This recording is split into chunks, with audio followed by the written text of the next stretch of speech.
Any good memories of trips or events or? Oh, like fabulous memories with Westport. I remember, as I said, I was the child in The group. the group. Like, you know, I remember going to Dunmore and we'd play in pitch, but we'd tug out in this pub, like, you know. But when we came back after, like, in the shower, but you went into this pub and there was a shop in the front of it, and you went into the back of it then, and that's where the bar was. And I remember I didn't even know like what a drink was at the time. But I remember one, like, you'd have a pint of my water. I remember having 11 pints of my water.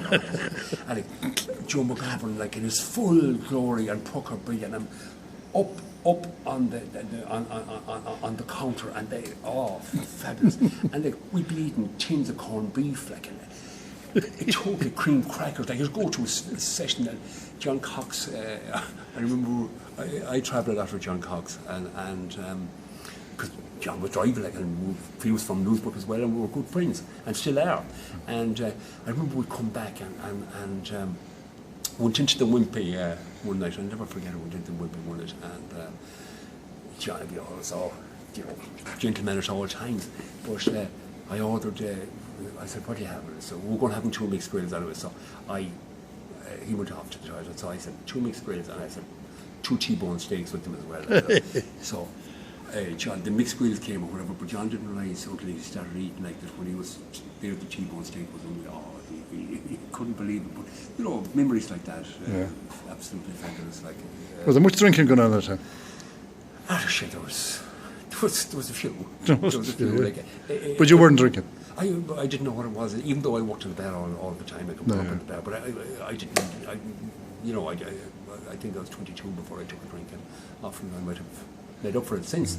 But it was a thing at the time, like, you know, that I remember going to a match one time in Sligo with Mick Burke, and we stopped in Charlestown on the way up, and we were having a cup of coffee. But Mick Burke got the cup of coffee, and the barman put a whiskey in that. He took a lift out and he said, "That's my warm up now." But I remember Martin O'Malley, one of the other memories I have. I remember it was coming from Sligo again, playing a game, and Martin O'Malley had a Volvo car at the time. And I remember Martin O'Malley and Jackie Morris, Michael Diver, Christy Loftus, and I were in the car. And we're coming down. We stopped in Welch's at Charlestown the way down. And of course, a few drinks had been before that, and then a few more in there. And I suppose everyone was nicely enough, with the exception to the driver. And we left Charlestown. You know, when you're leaving Charlestown, you're heading for Castlebar. It's a narrow road, but the fog was well down. You know, and fog was thick. But Martin drove out, and I'd say at the time he was doing about 50, 60 miles an hour. And Michael Diver piped up from the back, "Jesus, Martin, will you go easy?" He said, "What about the fog?" And Martin turned to me and said, "It's okay, Mike." He said, "The best time," he says, "I have only 20 yard vision." But those are some of the fabulous memories that I have. Do you ever get into a scrap on the pitch? Sorry? Do you ever get into a scrap on the pitch? No, not much. Tell me, what did you think of all these fellas drinking all these pints in when you weren't drinking at all?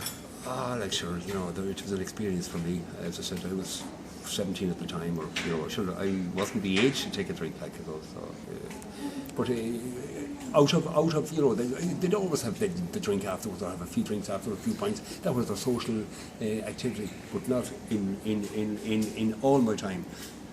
Not one wrongdoing after match or anything like that. No. No destruction or no. Never. Nothing. Never. No. Never. Well, that's a good note to finish on. And that was